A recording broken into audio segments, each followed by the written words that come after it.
Arsenal 3, Nottingham Forest nil. That's the kind of performance I love to see.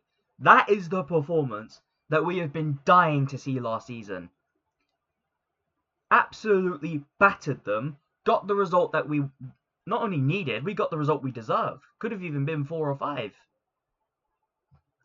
But we got some good stuff to see in that game. Obviously, Zubimendi getting not only his first goal for Arsenal, but then scoring a brace after that.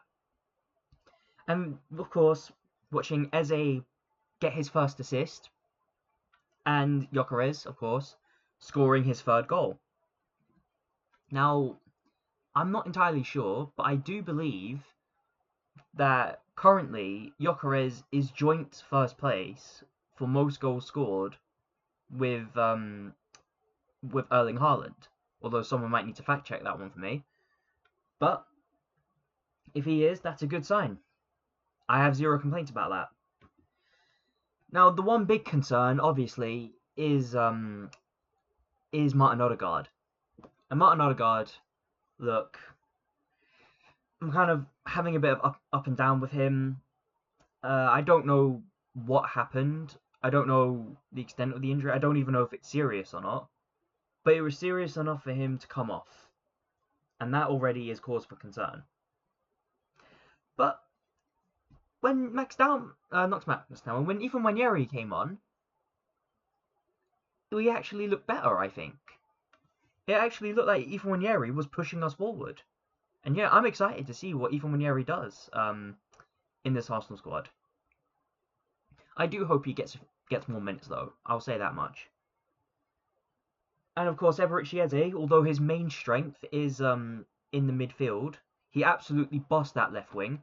But one player that I will not let go under the radar for just how good a performance it was is Noni Madueke. Just to think for a second. Think about this for a second.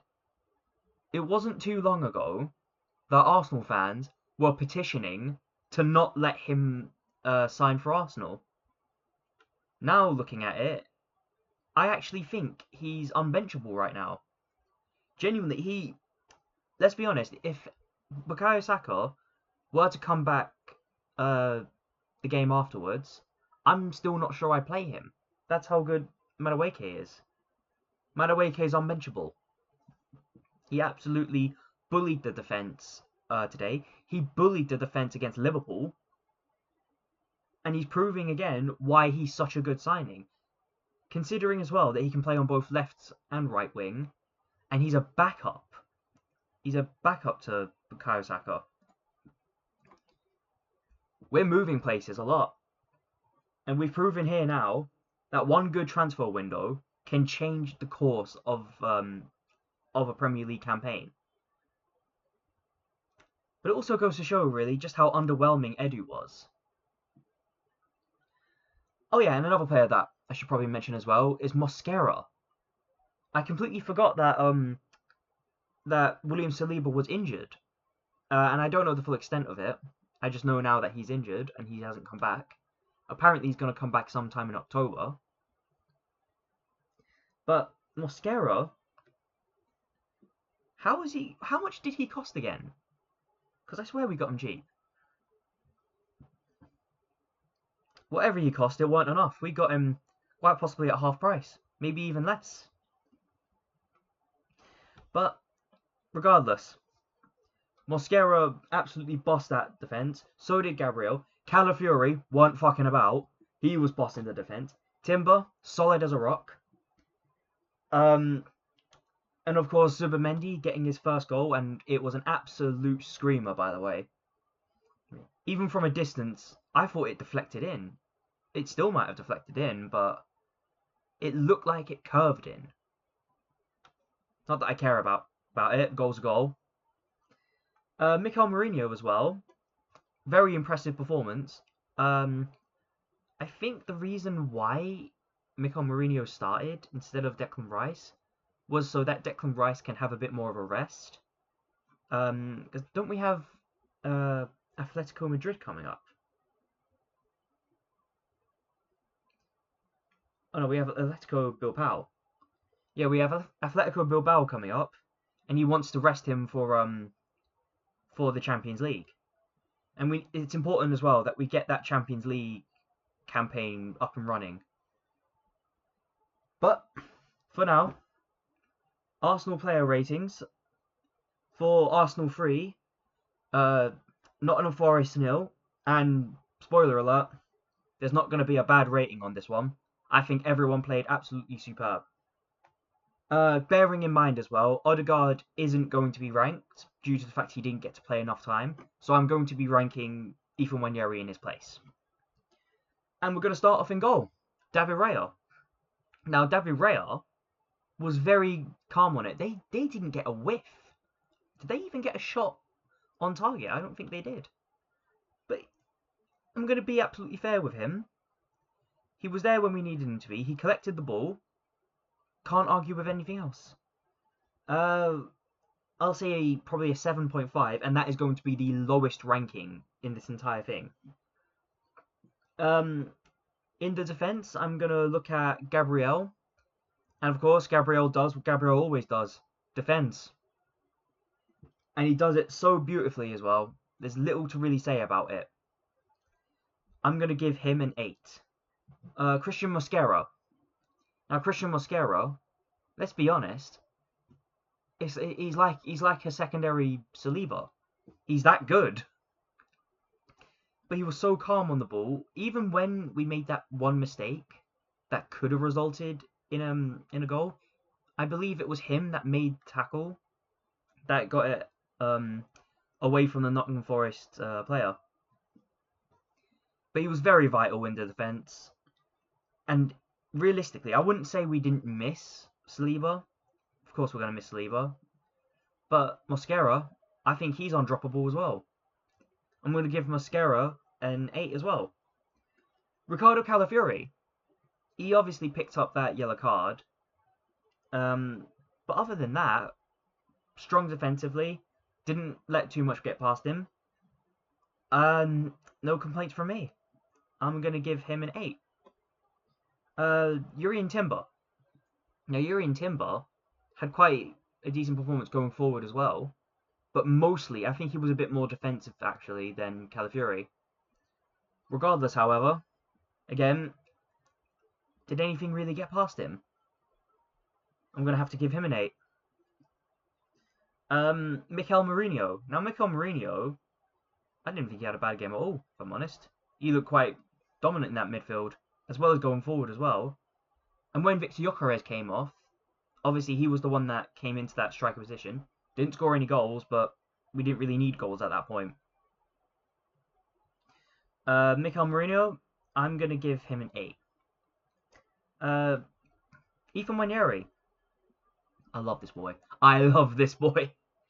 I love how he goes forward immediately and with such aggression as well.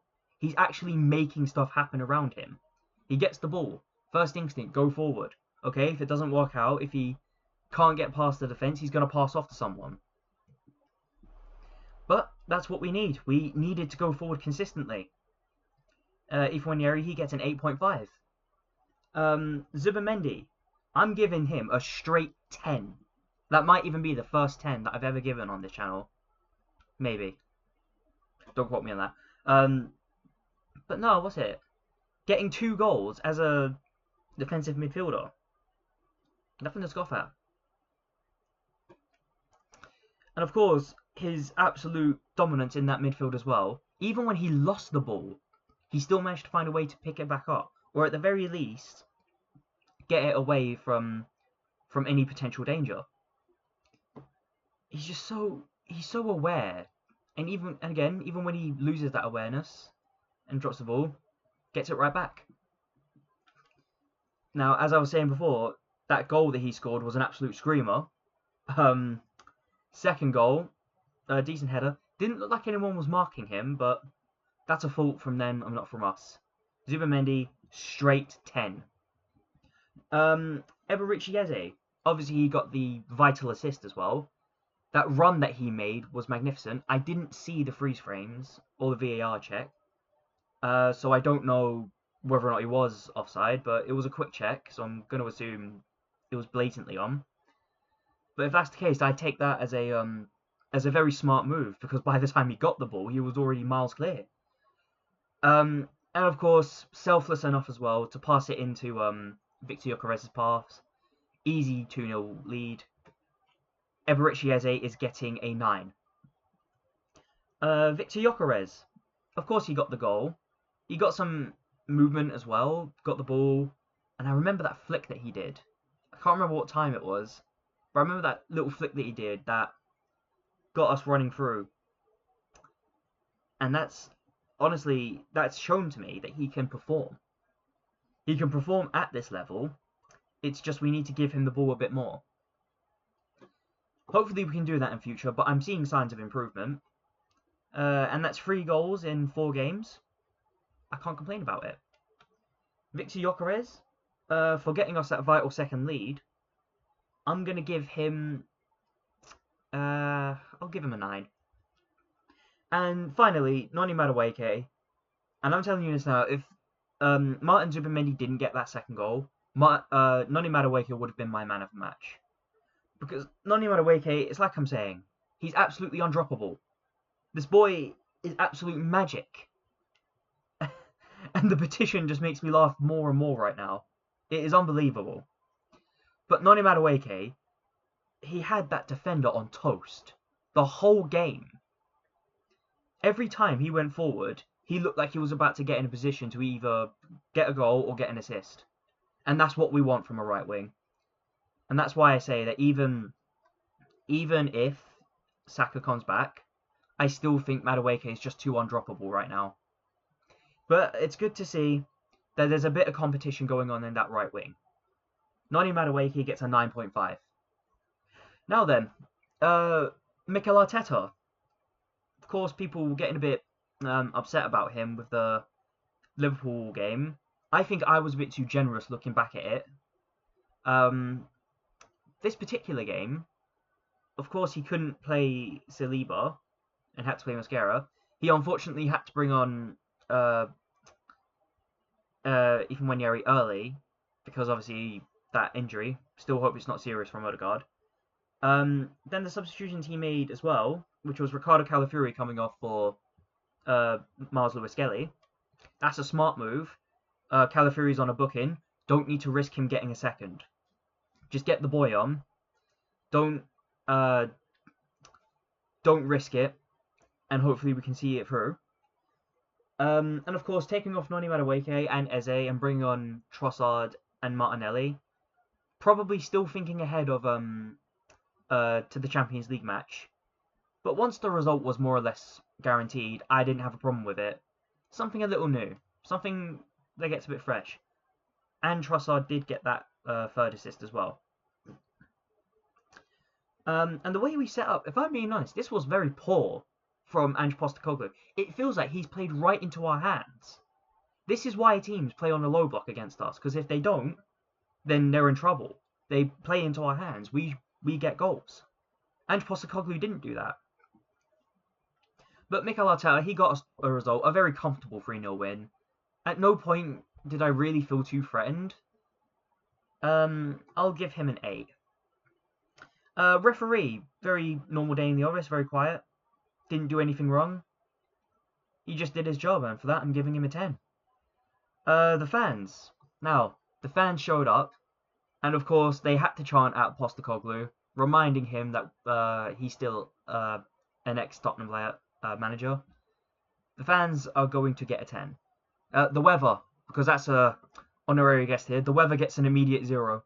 It was sunny, then it was raining, then it was sunny, then it was raining. Getting back was horrible.